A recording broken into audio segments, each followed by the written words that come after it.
വിശ്വാസത്തിൽ എടുത്തുകൊണ്ടാണ്. വിട്ടുപോയി കഴിഞ്ഞാൽ ചിലപ്പോൾ കിട്ടൂല. ഓക്കെ ആണല്ലോ?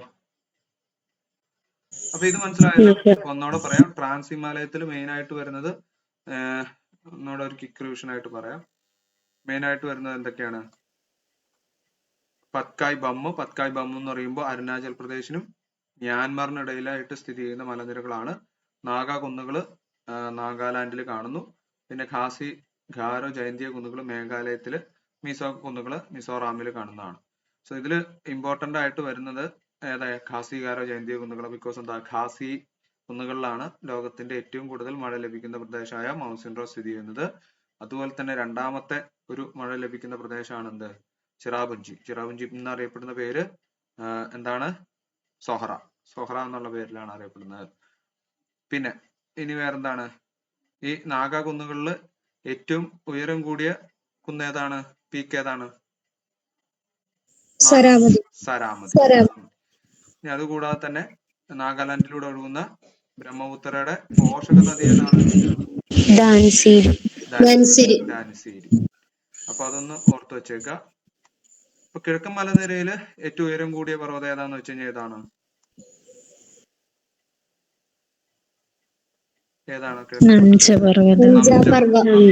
അതായത് നമ്മുടെ ബ്രഹ്മപുത്ര നദി ചുറ്റി ഒഴുകി വരുന്ന, യു ടേൺ അടിച്ചു വരുന്ന പർവ്വതമാണ് നംജ പർവ്വതം. പിന്നെ ആ പ്രദേശങ്ങളിലെ ഗോത്രവർഗ്ഗക്കാര് കൃഷി ചെയ്യുന്ന ഒരു രീതിയുണ്ട്, ജൂമിങ്. അത് ചിലപ്പോൾ നിങ്ങൾക്ക് ജനറൽ ഫാക്ട് ആയിട്ട് ചോദിക്കാറുണ്ട്. ഏതോ ഒരു എക്സാമിന് ജൂമിങ് ചോദിച്ചിട്ടുള്ളതാണ്. സോ അതും കൂടി ഒന്ന് ഓർത്ത് വെച്ചേക്കുക. ഇത്രേ ഉള്ളൂ കിഴക്കൻ മലനിരകൾ. ഇനി ഒന്നുകൂടെ പറയാം, ഹിമാലയാണ് ലാസ്റ്റ് ക്ലാസിഫിക്കേഷൻ ഉത്തരപർവ്വത മേഖലയിൽ. സോ അത് നമുക്ക് ഒന്ന് കംപ്ലീറ്റ് ആക്കണം. അപ്പൊ അത് പറയണതിന് മുന്നേ എന്താണ്, ഹിമാലയം മൂന്നായിട്ടാണ് അഗൈൻ ഡിവൈഡ് ചെയ്തേക്കണേ. ഹിമാദ്രി, ഹിമാചല്, ശിവാലിക്. ഹിമാലയ പർവ്വതം നമുക്ക് കാണാം, വളരെ എന്താണ് മഞ്ഞുകളാൽ ചുറ്റപ്പെട്ടിട്ടുള്ള നല്ല ക്ലൈമറ്റ് ഒക്കെ ആയിട്ട് കാണപ്പെടുന്ന കൊടുമുടിയാണ് എന്ത്, ഹിമാലയം. സോ അത് നിങ്ങൾ നോക്കുക. ഇതാണ് നമുക്ക് ഇതിൽ നിന്നാണ് PSCക്ക് അധികം ക്വസ്റ്റ്യൻസ് വരാറ്, ഹിമാലയം, ഹിമാചല്, ശിവാലിക്. സോ ഹിമാലയം എന്ന് പറയുന്നത് നമുക്ക് എങ്ങനെയാ ഭൂമിശാസ്ത്രപരമായിട്ട് എവിടെയാ കാണുന്നത്? ട്രാൻസ് ഹിമാലയത്തിനും ഉത്തരപർവ്വത മേഖലയ്ക്ക് ഇടയിലാണ് എന്ത് ചെയ്യുന്നത്, ഹിമാലയം സ്ഥിതി ചെയ്യുന്നത്. എങ്ങനെയൊക്കെയാണ്? ട്രാൻസ് ഹിമാലയം ഇപ്പൊ നമ്മൾ പഠിച്ചു കഴിഞ്ഞു. ആ ട്രാൻസ് ഹിമാലയത്തിനും ഇതേപോലെ 3 എന്താണ് ലെയർ. കേൾക്കുന്നില്ലേ? കാണുന്നുണ്ടോ?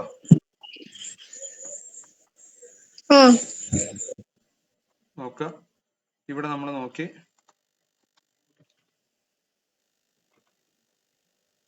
ആണ് നമ്മുടെ 1 2 3 ഈ കാണിച്ചേക്കണം. വേറൊരു കളർ എടുക്കാം. ഇത്ര ഏരിയ ആണ് നമ്മുടെ എന്ത് വരുന്നത്, ഹിമാലയം വരുന്നത്. എങ്ങനെ പോവും? 1 2 3 ഇതാണ് ഹിമാലയം പോണം. സോ ഇതിന്റെ ഡയറക്ഷൻ ചോദിച്ചു കഴിഞ്ഞാൽ ഈ ഒരു ഏരിയ ഇവിടെ നിന്ന് ഇങ്ങോട്ട്, ഇതിന്റെ സൗത്ത് എന്ന് പറയുന്നത് ഇത്രയും ഏരിയ എന്ന് പറയുന്നത് ഉത്തര മഹാസമുദ്രമാണ്. കാരണം ഈ 3 നദികൾ, സിന്ധു, ഗംഗ, ബ്രഹ്മപുത്ര നദികൾ ഉണ്ടാക്കുന്ന ഒരു നിരപ്പായ സ്ഥലമാണ് എന്ത്, ഉത്തരപർവ്വത മേഖല. അത് ഹിമാലയത്തിന്റെ തെക്ക് ഭാഗത്തായിട്ട് സ്ഥിതി ചെയ്യുന്നു. ഇനി ഹിമാലയത്തിന്റെ വടക്ക് എന്താന്ന് ചോദിച്ചു കഴിഞ്ഞാൽ ഇപ്പൊ നമ്മൾ പഠിച്ചു കഴിഞ്ഞുള്ളൂ, എന്ത്, ട്രാൻസ് ഹിമാലയം. കാരക്കോറം, ലഡാക്ക്, സസ്കർ. ഇതാണ് എന്ത്, കാരക്കോറം, ലഡാക്ക്, സസ്കർ. അപ്പൊ ഈ 2 ഭൂപ്രകൃതിക്ക് ഇടയിലായിട്ട് സ്ഥിതി ചെയ്യുന്ന ഭൂവിഭാഗമാണ് എന്ത്, നമ്മുടെ ഹിമാലയം. ഇതാണ് ഹിമാലയം. ഇത്ര ഏരിയ വരും ഹിമാലയം. ക്ലിയർ ആണല്ലോ? അതിന്റെ ആ ഒരു കിടപ്പ് മനസ്സിലായല്ലോ? ഇത് പറയാൻ കാരണം എന്താ വെച്ചാൽ ഈ നമ്മൾ ഇത് കണ്ടുപിടിച്ചാലാണ് നിങ്ങൾക്ക് അതൊന്നും കാര്യമുള്ളൂ. പിന്നെ നിങ്ങൾക്ക് അതിലെ പോയിന്റുകൾ മാത്രം ഒന്ന് ഓർത്ത് വെക്കാൻ പറ്റും. സോ അപ്പൊ നമുക്ക് വീണ്ടും നോക്കാം. ഇതെങ്ങനെയാ ഫോം ചെയ്തതെന്ന് വെച്ച് കഴിഞ്ഞാൽ ഇൻഡോ ഓസ്ട്രേലിയൻ ഫലകമാണ്. ഇൻഡോ ഓസ്ട്രേലിയൻ ഫലകവും യുറേഷ്യൻ ഫലകവും തമ്മിൽ കൂട്ടിമുട്ടിയതിനെ തുടർന്നാണ് അവയ്ക്കിടയിൽ സ്ഥിതി ചെയ്യുന്ന തെഥീസ് സമുദ്രത്തിന്റെ അടിത്തട്ട് സമ്മർദ്ദത്താൽ ഉയർന്ന് മടങ്ങി രൂപപ്പെട്ട പർവ്വതനിരയാണെന്ത്, ഈ ഹിമാലയ പർവ്വതം. അപ്പൊ നിങ്ങൾ പേടിക്കേണ്ട ആവശ്യമില്ല. നമ്മൾ ആദ്യം ഇത് തെഥീസിന്റെ കാര്യമൊക്കെ പറഞ്ഞായിരുന്നു. പാഞ്ചിയ പന്തലാസ അതിന്റെ ഇടയിലുള്ള നദിയാണെന്ത്, തെഥീസ് നദി. സോ കുറച്ച് കാര്യങ്ങൾ നമ്മൾ പറഞ്ഞായിരുന്നു. എന്ത്, മൂവ് ചെയ്യണ കാര്യമൊക്കെ ഇവിടെ പറഞ്ഞായിരുന്നു. ഇന്ത്യ എങ്ങനെ മൂവ് ചെയ്യണേ. ഈ ഒരു കാര്യങ്ങൾ. പാഞ്ചിയ ബന്തലാസ തെതീസ് സീ ആണിത്. സോ അത് ഇന്ത്യ വിഭജിച്ച് ഇന്ത്യയുടെ ഈ ഒരു എന്താണ് ഇത് മൂവ് ചെയ്തിട്ട് ഇതാണ് യുറേഷ്യൻ ഫലകം. ഇവിടെ യുറേഷ്യൻ ഫലകം ഇങ്ങോട്ട് മൂവ് ചെയ്യും. ഇത് തമ്മിൽ കൊളൈഡ് ചെയ്തിട്ട് ആണെന്ത് നമ്മുടെ ഹിമാലയം രൂപപ്പെട്ടത്. അത് നമ്മൾ പറഞ്ഞായിരുന്നു. ഹിമാലയം രൂപപ്പെടാൻ കാരണം അങ്ങനെയാണ് രൂപപ്പെട്ടതെന്ന് പറഞ്ഞായിരുന്നു. സോ ആ തെതീസ് നദിയുടെ അടിത്തട്ടാണ് യഥാർത്ഥത്തില് ഹിമാലയത്തിന്റെ മുകളിൽ കാണുന്നത്. അതുകൊണ്ടാണ് ഹിമാലയത്തിൽ നിന്നും നമുക്ക് എന്ത് ഈ സമുദ്രത്തിൽ കാണപ്പെടുന്ന ചില ജീവികളുടെ ഫോസിലുകൾ ലഭിച്ചു എന്ന് പഠനം കാണിക്കുന്നുണ്ട്. അത് ഇതിനെ ശരിവെക്കുന്ന ഒരു തിയറി കൂടിയാണ്. അവിടുന്ന് ഈ ഫോസിലുകൾ ലഭിച്ചത് കൊണ്ട് നമുക്ക് ഇങ്ങനെ ഒരു തിയറി തള്ളിക്കളയാനും പറ്റാത്ത ഒരു സ്ഥിതിയാണ്. അപ്പോൾ അതാണ് എങ്ങനെയാണ് ഫോം ചെയ്തതെന്ന് വെച്ച് കഴിഞ്ഞാൽ തെതീസ് നദിയുടെ അടിത്തട്ട് സമ്മർദ്ദത്താൽ രണ്ട് ഇന്തോ ഓസ്ട്രേലിയൻ ഫലകവും യുറേഷ്യൻ ഫലകവും തമ്മിൽ കൂട്ടിമുട്ടുമ്പോൾ ആ ഒരു പ്രഷറിന്റെ ഫലമായിട്ട് തെതീസ് നദിയുടെ അടിത്തട്ട് ഉയർന്നു പൊങ്ങിയാണ് എന്ത് ലോകത്തിലെ തന്നെ ഏറ്റവും പ്രായം കുറഞ്ഞ മടക്ക് പർവ്വത നിരകളും ഏറ്റവും ഹൈറ്റ് കൂടിയതായിട്ടുള്ള പർവ്വത നിരകളാണ് ഹിമാലയൻ പർവ്വത നിരകൾ. അപ്പൊ എന്താണ് ട്രാൻസ് ഹിമാലയത്തിനും കിഴക്കൻ മലനിരകൾക്കും ഇടയിലായിട്ട് വടക്ക് പടിഞ്ഞാറ് തെക്ക് കിഴക്ക് ദിശയിലായിട്ടാണ് സ്ഥിതി ചെയ്യുന്നത്. വേറെ ഒരു കാര്യം കൂടെ പറഞ്ഞു കഴിഞ്ഞാൽ ട്രാൻസ് ഹിമാലയത്തിനും കിഴക്കൻ മലനിരകൾക്കും ഇടയിലായിട്ട് വടക്ക് പടിഞ്ഞാറ് തെക്ക് കിഴക്ക് ദിശയിൽ. വടക്ക് പടിഞ്ഞാറ് എന്ന് പറയുമ്പോൾ എന്താണ് ഇങ്ങനെ വടക്ക് പടിഞ്ഞാറ്, ഇവിടെയാണ് വടക്ക്, ഇവിടെയാണ് പടിഞ്ഞാറ്. ഈ വടക്ക് പടിഞ്ഞാറ് തെക്ക് കിഴക്ക് ദിശയിൽ. അപ്പൊ കിഴക്ക് ഇവിടെയാണ്, തെക്ക് ഇങ്ങോട്ട്. കണ്ടോ, ഇങ്ങനെയാണ് ഹിമാലയത്തിന്റെ ഒരു കിടപ്പ് വരിക. അതാണ് പറഞ്ഞത്. അത് ഏതിനൊക്കെ ഇടയിലാണെന്നൊന്ന് നോക്കി വെച്ചേക്കുക. നമ്മുടെ ട്രാൻസ് ഹിമാലയത്തിനും കിഴക്കൻ മലനിരകൾക്കും ഇടയിലാണ്. നമ്മൾ മറ്റൊരു രീതി പറഞ്ഞത് എവിടെയാണ്? ട്രാൻസ് ഹിമാലയത്തിനും ഉത്തര മഹാസമുദ്രത്തിനും ഇടയിൽപ്പെട്ട ഭൂരൂപമാണെന്ന് പറഞ്ഞായിരുന്നു. ഇനി ഏകദേശം ഇതിന്റെ ഒരു വിസ്തീർണം എന്ന് പറയുമ്പോൾ 5 ലക്ഷം ചതുരശ്ര കിലോമീറ്റർ ആണ്. 5 ലക്ഷം ചതുരശ്ര കിലോമീറ്റർ ആണ് എന്ത് ഹിമാലയത്തിന്റെ മൊത്തം വിസ്തീർണം. പിന്നെ മൊത്തം നീളം എടുത്തു കഴിഞ്ഞാൽ 2400 കിലോമീറ്റർ ആണ്. 2400 കിലോമീറ്റർ ആണ് ഇതിന്റെ നീളം എന്ന് പറയുന്നത്. 2400. വീതി എന്ന് പറയുന്നത് 150 to 400 ആണ്. ഈ 150 കിലോമീറ്റർ എന്ന് പറയുന്നത് നമുക്ക് ഊഹിച്ചു കഴിഞ്ഞിട്ടുണ്ടെങ്കിൽ ഏറ്റവും കൂടുതൽ വീതി ഈ ജമ്മു കാശ്മീർ അല്ലെങ്കിൽ ലഡാക്ക് ഭാഗത്തും അതിന്റെ വീതി കുറഞ്ഞു വരുന്നത് ഈ കിഴക്കൻ മലനിരകളിലേക്ക് പോകും തോറും അതിന്റെ വീതി 150 ആയിട്ട് മാറുന്നുണ്ട്. അപ്പൊ തുടക്കത്തിലെ വീതി എവിടെ കിട്ടുന്നില്ല, നമ്മൾ അങ്ങ് കിഴക്ക് സ്റ്റേറ്റുകളിൽ ഹിമാലയത്തിന് അത്രയും വീതി ഇല്ല. അതാണ് കിഴക്കോട്ട് പോകും തോറും ഹിമാലയത്തിന്റെ ഉയരവും വീതിയും കുറഞ്ഞു വരുന്നു. അത് ഈ പോയിന്റ് ഒന്ന് ഓർത്തു വെച്ചേക്കുക. കിഴക്കോട്ട് പോകും തോറും ഹിമാലയത്തിന്റെ ഉയരവും വീതിയും കുറഞ്ഞു വരികയാണ് ചെയ്യുന്നത്. മനസ്സിലായല്ലോ?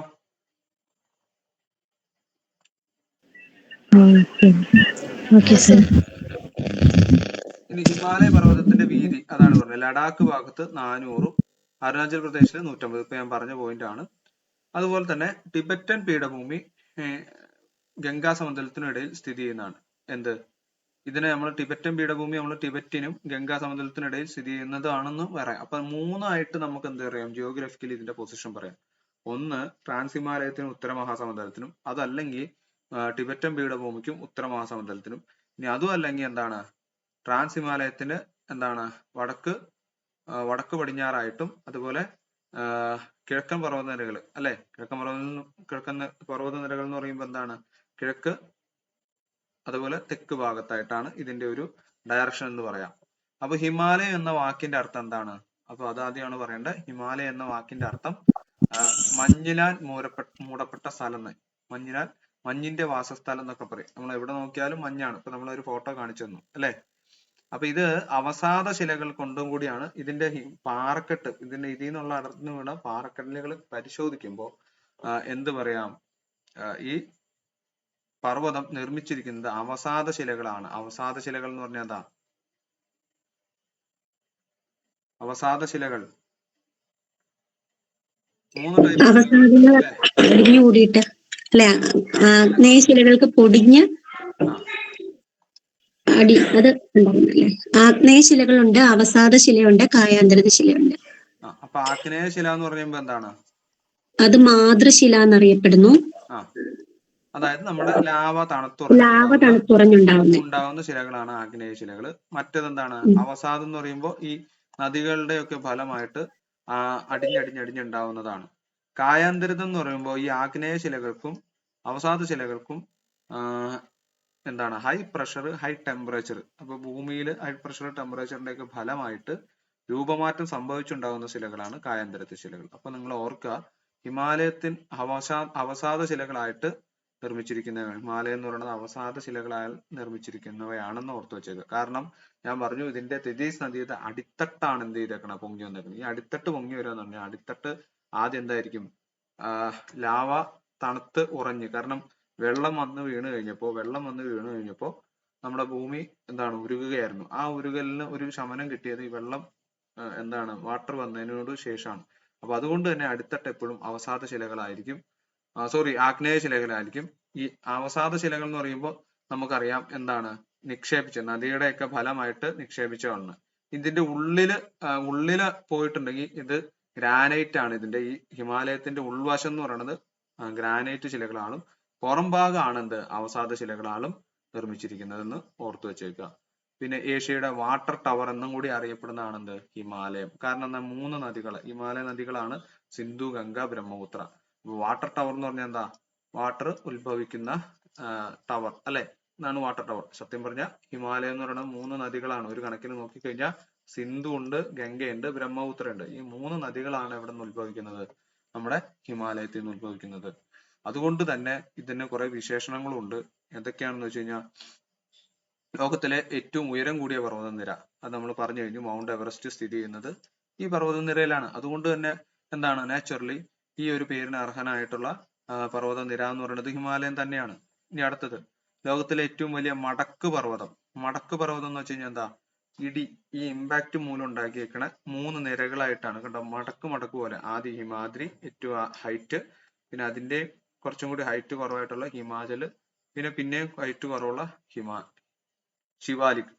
അപ്പൊ ഇത് 3 ഒരു മടക്കായിട്ടാണ് കാണുന്നത്. അതുകൊണ്ടാണ് ഇതിനെ മടക്ക് പർവ്വതം എന്ന് പറയുന്നത്. അപ്പൊ ലോകത്തിലെ ഏറ്റവും വലിയ മടക്ക് പർവ്വതവും അതുപോലെ ഏറ്റവും പ്രായം കുറഞ്ഞ മടക്ക് പർവ്വതം. പ്രായം കുറഞ്ഞതെന്ന് വെച്ച് കഴിഞ്ഞാൽ എന്താണ്, ഇതിനു മുമ്പേ ഉള്ള പർവ്വതനിരകൾ ഭൂമിയിലുണ്ട്. പക്ഷെ ഇതാണ് ഏറ്റവും അവസാനം ഫോം ചെയ്ത എന്താണ് പർവ്വതനിരയായിട്ട് കണക്കാക്കുന്നത്. അതുകൊണ്ട് തന്നെയാണ് ഇതിന് ഏറ്റവും പ്രായം കുറഞ്ഞ മടക്ക് പർവ്വതം എന്ന് പറയുന്നത്. അത് ക്ലിയർ ആണോ?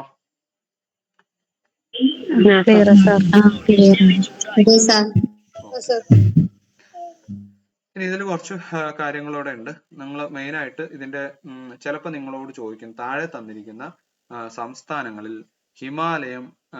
ഹിമാലയത്തിൻ ഭാഗമല്ലാത്തത് ഏതെന്ന് ചോദിക്കും. അപ്പൊ നിങ്ങൾ ഓർമ്മിക്കുക, ആദ്യം തന്നെ സംസ്ഥാനങ്ങളാണ് ചോദിച്ചേക്കുന്നത്. ഏകദേശം 11 സംസ്ഥാനങ്ങളുണ്ട്. 1 ഹിമാചൽ പ്രദേശ്, 2 ഉത്തരാഖണ്ഡ്. അപ്പൊ അടുത്തത് വരുന്ന ഉത്തർപ്രദേശിൽ നിന്ന് നിങ്ങൾക്ക് ഓർമ്മയിൽ വരാം, പക്ഷെ ഉത്തർപ്രദേശ് ഇല്ല. പിന്നെ വരുന്നത് ഏതുള്ളൂ, സിക്കിമാണ്. അത് കഴിഞ്ഞ് വരുന്ന നമ്മുടെ വെസ്റ്റ് ബംഗാൾ, പശ്ചിമ ബംഗാളാണ്. പിന്നീട് വരുന്നതാണെന്ത്, മേഘാലയ, അസം, ത്രിപുര, മണിപ്പൂർ, നാഗാലാൻഡ് ആൻഡ് അരുണാചൽ പ്രദേശ്. അപ്പൊ നിങ്ങൾ ഓർത്തു വെക്കുമ്പോൾ മേഘാലയ 1, 2 അസം, 3 ത്രിപുര, 4 മിസോറാം, 5 മണിപ്പൂർ. അപ്പൊ നോർത്ത് ഈസ്റ്റ് 7 സ്റ്റേറ്റുകളും ഉണ്ട്. അപ്പൊ നിങ്ങൾ ഒരു പേടിയും പേടിക്കണ്ട, 7 സ്റ്റേറ്റ് നോർത്ത് ഈസ്റ്റ്. പിന്നെ വരുന്നത് നമുക്ക് മാപ്പ് നോക്കിയാൽ തന്നെ കിട്ടുന്ന 2 സ്റ്റേറ്റുകളാണ് ഏതൊക്കെ, ഹിമാചൽ പ്രദേശും പിന്നെ ഉത്തരാഖണ്ഡും. 7, 8, 9. പിന്നെ ഒരു 2 എണ്ണം അവിടെ ഉണ്ട്. ആ 2 എണ്ണം ഏതൊക്കെയാണ്, 1 സിക്കിം. ആ സിക്കിം എന്തൊക്കെയായാലും നിങ്ങൾ കൗണ്ട് ചെയ്യാൻ മറക്കൂല.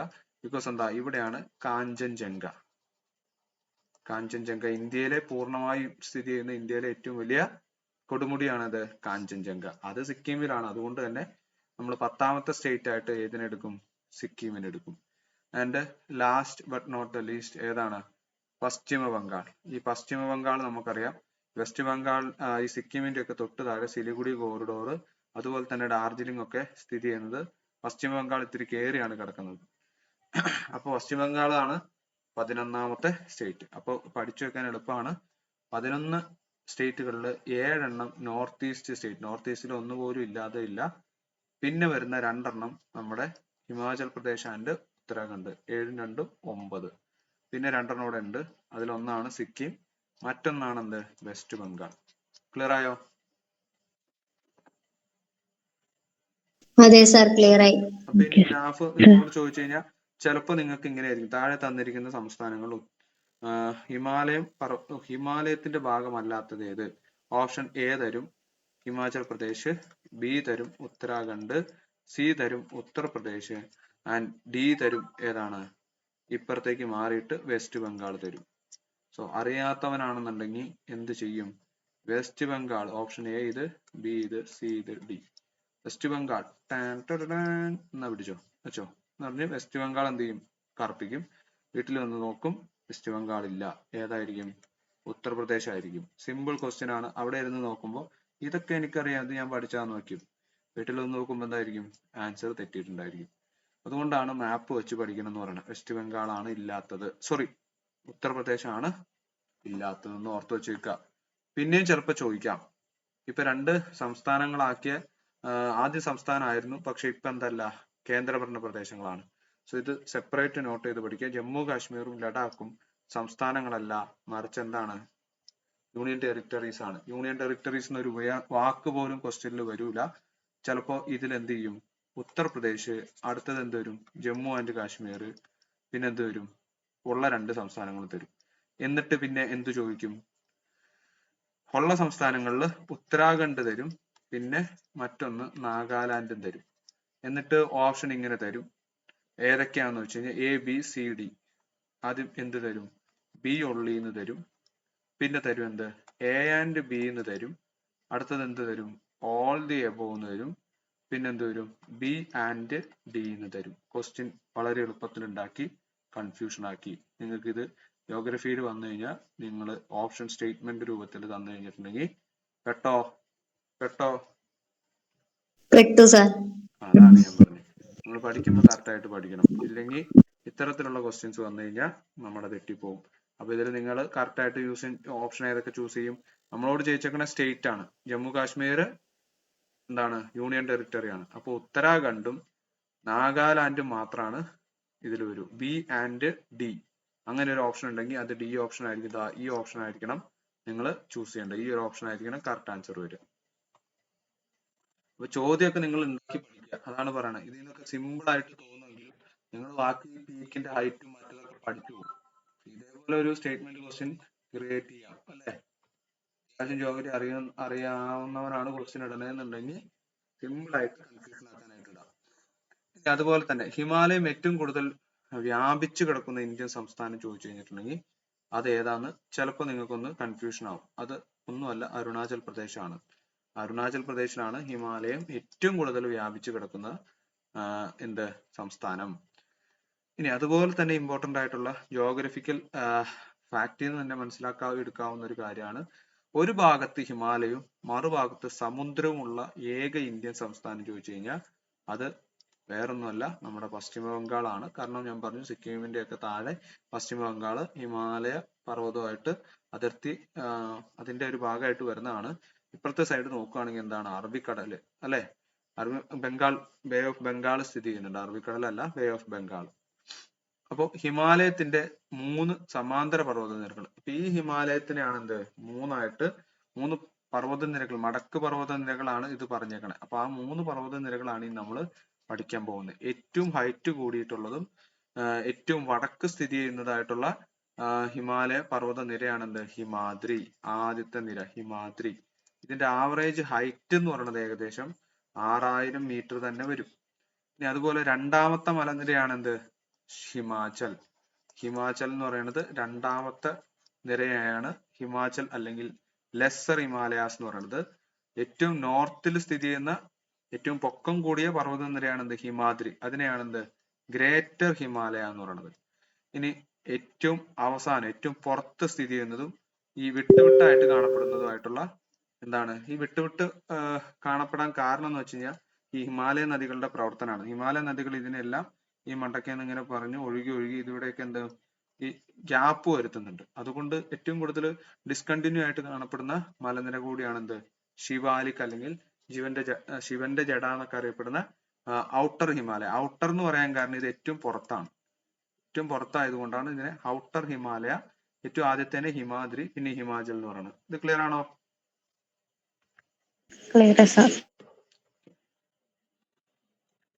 ഇതിൽ തന്നെ വരുന്നതാണ് ഹിമാലയത്തിന്റെ ഏറ്റവും ഉയരം കൂടിയ പർവ്വത നിരയാണ് എന്ത്?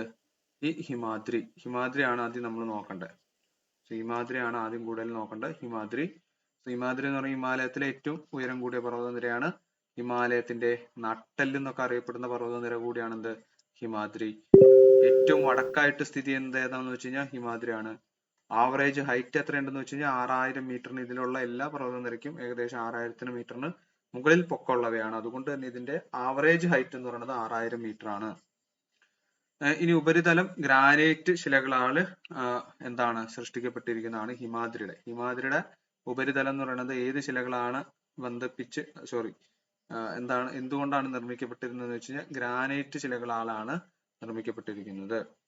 അതുപോലെ തന്നെ മൗണ്ട് എവറസ്റ്റ്, കാഞ്ചൻജംഗ, അന്നപൂർണ, നംഗപർവ എന്നീ കൊടുമുടികളൊക്കെ കാണപ്പെടുന്ന മലനിര കൂടിയാണ് ഇത് നമ്മുടെ ഹിമാദ്രി. അപ്പൊ ഇതില് മെയിൻ ആയിട്ടുള്ള എന്താണ് കൊടുമുടികളാണ് മൗണ്ട് എവറസ്റ്റ്, കാഞ്ചൻജംഗ, അന്നപൂർണ, നംഗപർവ. അപ്പൊ ഇതിന്റെയൊക്കെ ഹൈറ്റ് അറിയോ?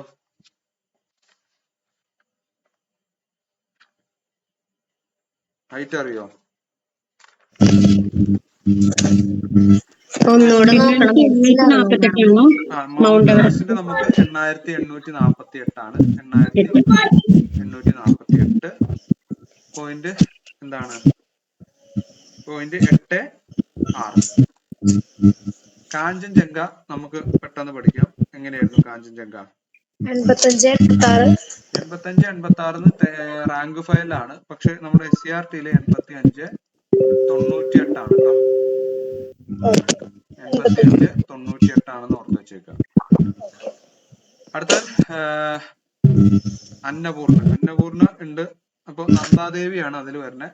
പിന്നെ നംഗപർവ എന്ന് പറയുമ്പോൾ നംഗപർവ നമുക്ക് 8126 മീറ്റർ ആണ്. 8126 മീറ്റർ ആണ് നംഗപർവ. ഓക്കെ, അത് ഉറക്കി വെച്ചേക്കുക. അന്നപൂർണയുടെ ഹൈറ്റ് ഞാൻ നോക്കിയിട്ട് പറയാം. അന്നപൂർണയുടെ ഹൈറ്റ് നോക്കേണ്ടി വരും. 80-78 ആണ് റാങ്ക് ഫയല്. അന്നപൂർണ അല്ലെ? 80-78. ഓക്കെ, 80-78 പഠിച്ചു. ഓക്കെ, അപ്പൊ ഇത്രയും ഇത് നമ്മൾ നോട്ട് വരുമ്പോൾ അതും കൂടി ഒന്ന് നോക്കി വെച്ചേക്കുക. കാരണം എന്താണെന്ന് വെച്ച് കഴിഞ്ഞാൽ ഏകദേശം ഒരു 3-4 പീക്കുകൾ നോക്കി വെച്ചാൽ മതി.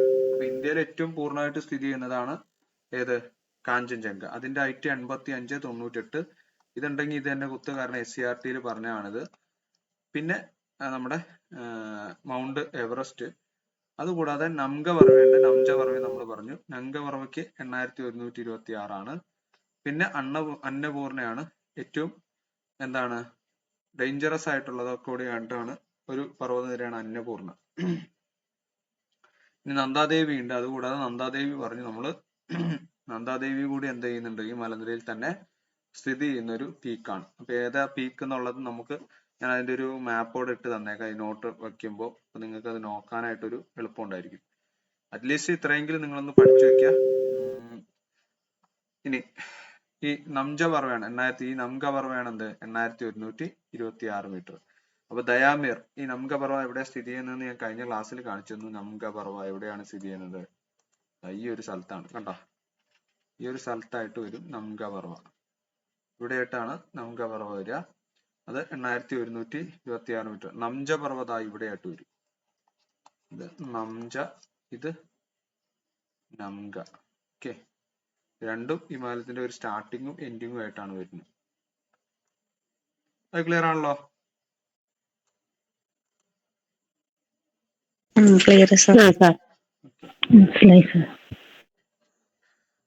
ഇനി മൗണ്ട് എവറസ്റ്റിനെ നേപ്പാളിൽ വിളിക്കുന്ന ഒരു പേരുണ്ട്. എന്താണ്? സാഗർമാത എന്നാണ് വിളിക്കുന്നത്. അത് സാഗർമാത എന്നുള്ള നാഷണൽ പാർക്കിൽ തന്നെയാണ് ഇത് സ്ഥിതി ചെയ്യുന്നത്. മൗണ്ട് എവറസ്റ്റ് നേപ്പാളിൽ സാഗർമാത എന്നുള്ള വിളിപ്പേരിലാണ് അറിയപ്പെടുന്നതും സാഗർമാത എന്നുള്ള ഒരു ദേശീയ ഉദ്യാനത്തിൽ ആണ് ഇത് സ്ഥിതി ചെയ്യുന്നത്. ഇനി ടിബറ്റില് മൗണ്ട് എവറസ്റ്റ് ചോമോലുങ്മ എന്നാണ് അറിയപ്പെടുന്നത്. എന്ന പേരിലാണ് ടിബറ്റിൽ അറിയപ്പെടുന്നത്. ഇനി അതുപോലെ ഇതിന്റെ തുടക്കത്തിലെ പേരെന്ന് പറയുന്നത് പീക്ക് 15 ആയിരുന്നു. പീക്ക് 15. അത് 1865 മൗണ്ട് എവറസ്റ്റ് എന്നാക്കിയാണ് മാറ്റിയത്. മൗണ്ട് എവറസ്റ്റ് അദ്ദേഹത്തിന്റെ ഒരു ഇത് കണ്ടുപിടിച്ച, അതായത് ഇതിന്റെ ഹൈറ്റ് കണ്ടുപിടിച്ച ആളുടെ സ്മരണാർത്ഥാണ് അതിനാ പേര് മൗണ്ട് എവറസ്റ്റ് എന്നാക്കി മാറ്റിയത്. അത് എന്നാണ് ആക്കി മാറ്റിയത് എന്ന് വെച്ച് കഴിഞ്ഞാൽ 1865 ഓർത്തു വെച്ചേക്കുക. അത് ക്ലിയർ ആണോ?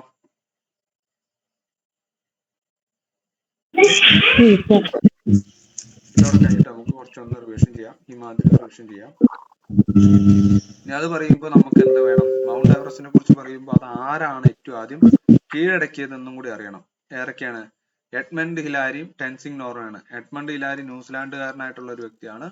അതുപോലെ ടെൻസിംഗ് നോർഗെ ഏതാണ്? ടെൻസിംഗ് നോർഗെ ഏത് രാജ്യക്കാരനാ? നേപ്പാൾ അല്ലേ?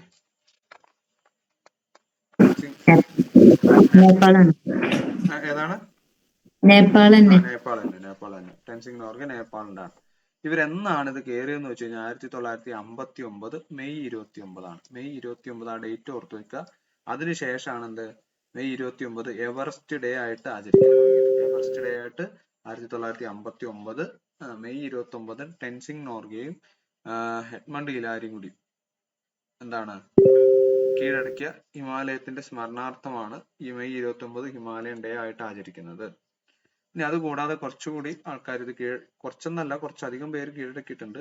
അതിൽ പ്രധാനപ്പെട്ട നമുക്ക് വേണ്ടിയിട്ടുള്ള ആൾക്കാരാണെന്ത് എവറസ്റ്റ് കീഴടക്കിയ ആദ്യ വനിതയാണെന്ത് ജുങ്കോ തായ്ബെ എന്നറിയപ്പെടുന്ന ആളാണ്. ആദ്യം വനിതയാണ് ആദ്യമായിട്ട് എവറസ്റ്റ് കീഴടക്കിയത്. ഇനി ആദ്യ ഇന്ത്യൻ വനിത ചോദിച്ചു കഴിഞ്ഞാൽ ബച്ചേന്ദ്രി പാലാണ് ആദ്യ ഇന്ത്യൻ വനിത. എന്താണ് എവറസ്റ്റ് കീഴടക്കിയ ഇന്ത്യൻ വനിത. ഇനി നമ്മുടെ ഇൻട്രൊഡക്ഷൻ ക്ലാസ്സിൽ ഈ അരുണിമ സിൻഹയെ കുറിച്ച് പറഞ്ഞായിരുന്നു. വികലാംഗയായിട്ടുള്ള ഒരാള് എവറസ്റ്റിന്റെ കൊടുമുടി കീഴടക്കിയാണ്. അത് വനിത കൂടിയാണ്. അവരാണെന്ത് അരുണിമ സിൻഹ. ഇവരുടെ കഥയാണ് നമ്മൾ ഒരു ആദ്യത്തെ ക്ലാസ്സിൽ പറഞ്ഞായിരുന്നത് അല്ലെ? ഒറ്റ കാല് വെച്ചിട്ട് മൗണ്ട് എവറസ്റ്റ് കീഴടക്കിയത്. ഇനി ഏറ്റവും പ്രായം കുറഞ്ഞ വനിത ചോദിച്ചു കഴിഞ്ഞാൽ മലാവത്ത് പൂർണ്ണയാണ് ഏറ്റവും പ്രായം കുറഞ്ഞ വനിത. മലാവത്ത് പൂർണ്ണ. ക്ലിയർ ആണോ?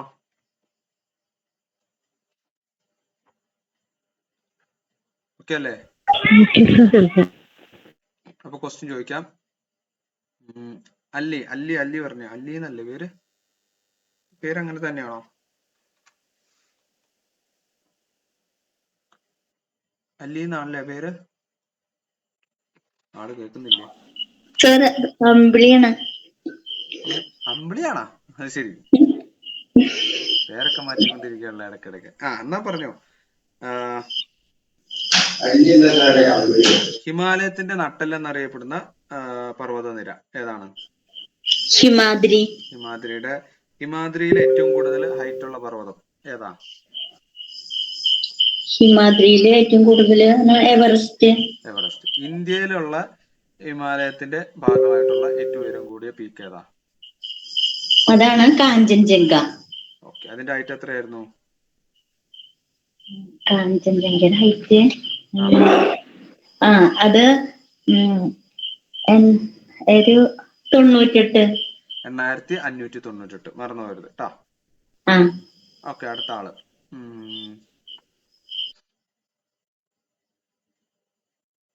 സാന്ദ്ര പറഞ്ഞേ. പർവ്വതങ്ങളുടെ രാജാവ് എന്നറിയപ്പെടുന്ന കൊടുമുടി ഏതാണ്? പീക്ക് ഏതാ? നംഗ ആണോ നംജ ആണോ? നംഗ പർവ്വതം. ഓക്കെ, അടുത്ത. ഇനി ഹിമാദ്രി ഹിമാചൽ ശിവാലിക് ഇതിൽ ഏറ്റവും ഹൈറ്റ് കൂടിയ പർവ്വതനിര ഇതാണ്. ഇതിൽ ഏറ്റവും ഹൈറ്റ് കൂടിയത് ചോദിക്കുന്ന ആള് പറയാം. അജന്യ പറഞ്ഞേ.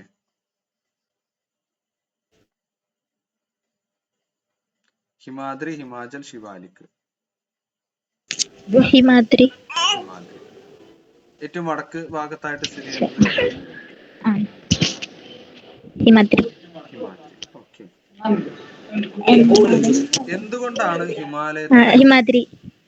എന്തുകൊണ്ടാണ് ഹിമാലയത്തിനെ വാട്ടർ ടവർ എന്ന് വിശേഷിപ്പിക്കുന്നത്?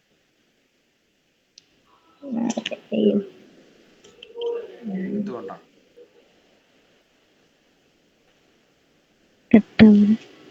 ഞാൻ പറഞ്ഞില്ലായിരുന്നോ? ഒന്ന് ആലോചിച്ച് നോക്കിയേ. വാട്ടർ ടവർ ആ പേരിൽ തന്നെ കിട്ടൂലോ. ഗംഗ ബ്രഹ്മപുത്ര ഗംഗ ബ്രഹ്മപുത്ര എന്നീ നദികൾ എവിടുന്നാണ് ഉത്ഭവിക്കുന്നത്? ഹിമാലയത്തിൽ. ഓക്കെ, ഇനി അടുത്തത് മൗണ്ട് എവറസ്റ്റിന്റെ ടിബറ്റിലെ പേര്. മനു ഉണ്ടോ? മനു? ഉണ്ട് സാറേ. ആ, ടിബറ്റിലെ പേരെന്താ മൗണ്ട് എവറസ്റ്റിന്റെ? ചോമോലുഗ്മ. ചോമോലുങ്മ. ചോമോലുങ്മയാണ്, കറക്റ്റാണ്. അടുത്തത്, മൗണ്ട് എവറസ്റ്റ് ഡേ ആയിട്ട് ആചരിക്കുന്നത് എന്നാണ്? മൗണ്ട് എവറസ്റ്റ് ഡേ ആയിട്ട് റിസാന പറഞ്ഞേ. മെയ് 29. മെയ് 29. ഓക്കെ, അപ്പൊ അത് നോക്കി വെച്ചേക്കുക. അപ്പൊ ഹിമാചൽ ഏകദേശം നമ്മുടെ കഴിഞ്ഞിട്ടുണ്ട്. ഇനി അടുത്തതിലേക്ക് പോവാം. ഇതിൽ ഡൗട്ട് ഒന്നും ഇല്ലല്ലോ ആർക്കും? ഇല്ല സാർ. അപ്പൊ നിങ്ങൾ ശ്രദ്ധിക്കേണ്ട ഇത്രേ ഉള്ളൂ. ഏറ്റവും വടക്കായിട്ട് നിങ്ങൾ ആ ജോഗ്രഫിക്കൽ ആയിട്ടുള്ള പൊസിഷൻ ആദ്യം മനസ്സിലാക്കുക.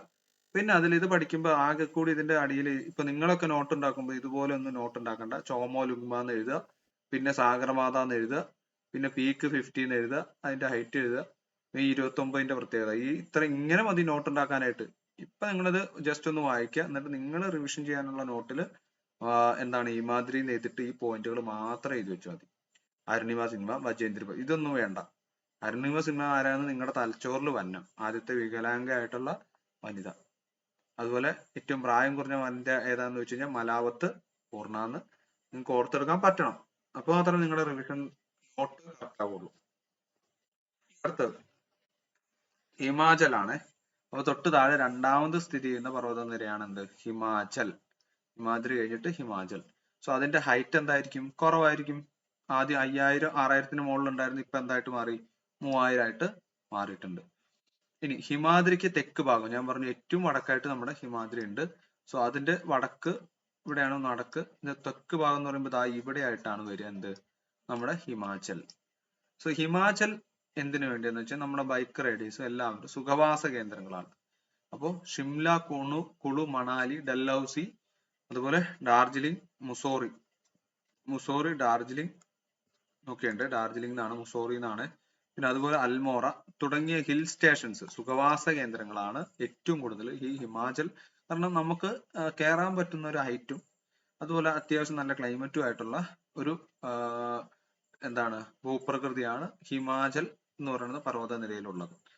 അപ്പൊ നമുക്കറിയാം ഈ കുളു, മണാലി, ഡൽഹൌസി എന്താണ് ഇതൊക്കെ വളരെയധികം എന്താണ് സഞ്ചാരികൾ. അപ്പോൾ ഒരു കാര്യം ചെയ്യാൻ, നിങ്ങൾ ഈ ഒരു ഭൂപ്രദേശം എന്ന് പറയുന്നത് നമ്മൾ പറഞ്ഞു ഭൂപ്രകൃതിക്ക് അനുസരിച്ച് അവർക്ക് ഏറ്റവും കൂടുതൽ ആദായം ലഭിക്കുന്നത് ടൂറിസത്തിലൂടെയാണ്. ഇത്രയും സുഖവാസ കേന്ദ്രങ്ങൾ ഉണ്ടാകുമ്പോൾ അവിടെ ഹോട്ടൽ വ്യവസായം, അതുപോലെ തന്നെ ഗൈഡ് വ്യവസായം, പിന്നെ എന്തുണ്ട് അത്തരത്തിലുള്ള ഒരു ജീവിത രീതിയായിരിക്കും അവരുടെ കാര്യങ്ങൾ പോവുക. അപ്പൊ കുളു മണാലി താഴ്വരയിലൂടെ ഒഴുകുന്ന നദിയാണ് ആര്? ബിയാസ് നദി കുളു മണാലി താഴ്വര. ബൈക്ക് റൈഡേഴ്സിന്റെ ഒക്കെ എല്ലാം സ്റ്റാർട്ടിംഗ് പോയിന്റുകളാണ് കുളു മണാലി താഴ്വരയൊക്കെ. അപ്പൊ ആ താഴ്വരയിലൂടെ ഒഴുകുന്ന നദിയാണെന്ത്?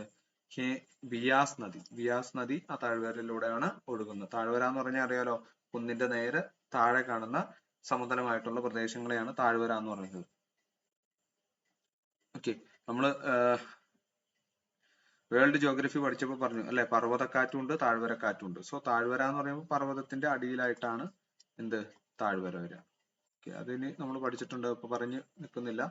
പ്രധാന താഴ്വരകൾ ഏതാന്ന് വെച്ച് കഴിഞ്ഞാൽ കുളുവാലിയും കാഗ്രാവാലി ആൻഡ് കുളുവാലികളാണ് പ്രധാനപ്പെട്ട രണ്ട് താഴ്വരകളായിട്ട് പറയുന്നത്. കങ്ക്രാവാലിയും കുളുവാലിയും.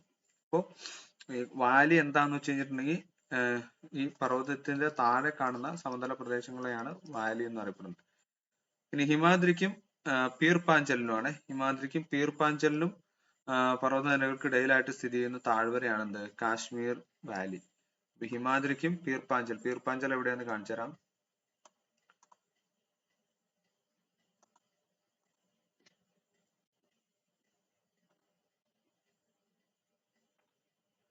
കണ്ടോ, ഇതാണ് പീർപ്പാഞ്ചൽ. ഹിമാദ്രി ഈ ഒരു മലനിരയാണ് പീർപ്പാഞ്ചൽ. ഏകദേശം ഇവിടെ ആയിട്ട് വരും. ഹിമാദ്രിക്ക് ഹിമാചലിന്റെ ഒക്കെ ഇടയിലായിട്ട് വരുന്ന ഒരു തടാകം എന്ന് പറഞ്ഞ ഇവിടെ ആയിട്ട് വരും. അതാണ് എന്ത്? ഏത് തടാകമായിരുന്നു പറഞ്ഞ്? ദാൽ തടാകം അല്ലേ പറഞ്ഞ്?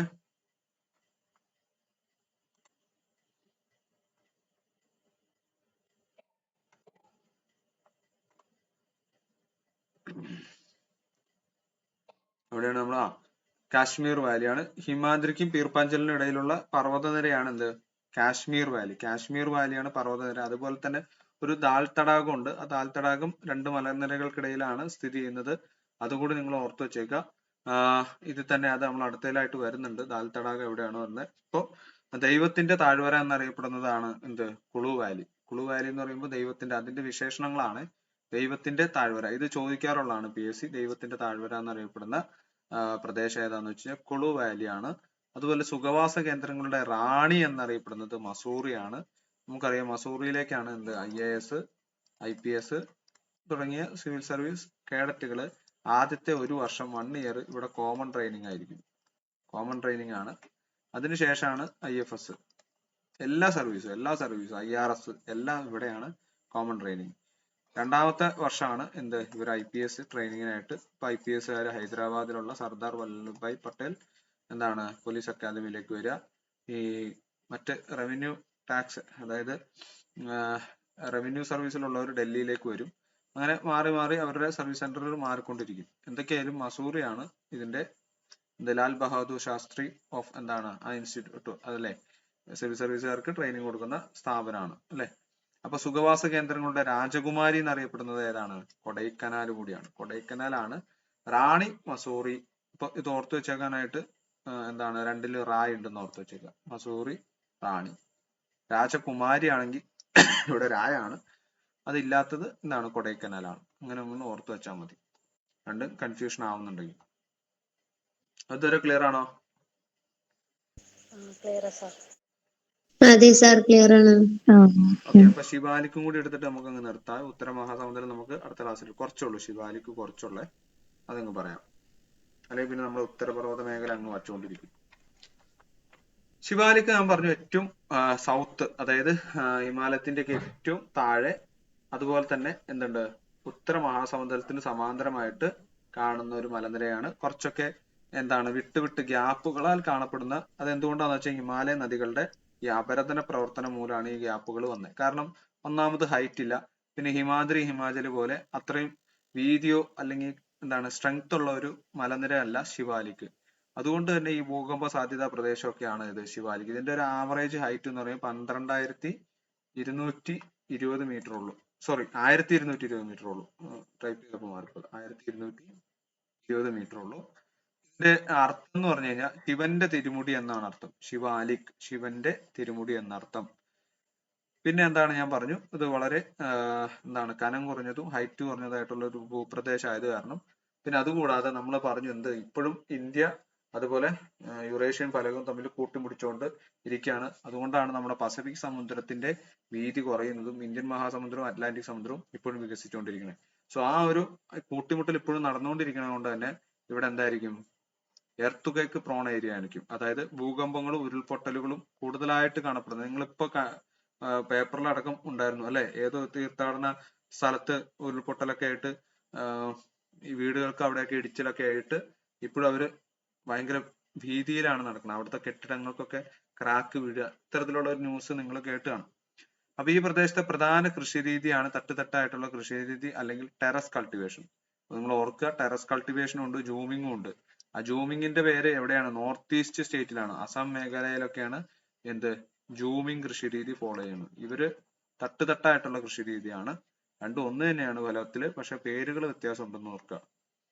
ഇനി ഒന്ന് മറ്റേടത്തെ ലോക്കൽ ലാംഗ്വേജിൽ അറിയപ്പെടുന്നു. അപ്പം ഗംഗാ സമതലത്തിന് സമാന്തരമായിട്ട് കാണപ്പെടുന്ന ഹിമാലയത്തിന്റെ ഭാഗത്ത് ഞാൻ ഓൾറെഡി പറഞ്ഞു. ഗംഗാ സമതലത്തിന് പാരലൽ ആയിട്ട് ഏറ്റവും തെക്ക് ഭാഗത്ത് കാണപ്പെടുന്ന ഹിമാലയത്തിന്റെ ഏറ്റവും ഉയരം കുറഞ്ഞ പർവ്വത നിരയാണ് എന്ത്? ശിവാലിക്ക്. ഇനി ശിവാലിക്ക് പർവ്വതനിരക്ക് എന്താണ്?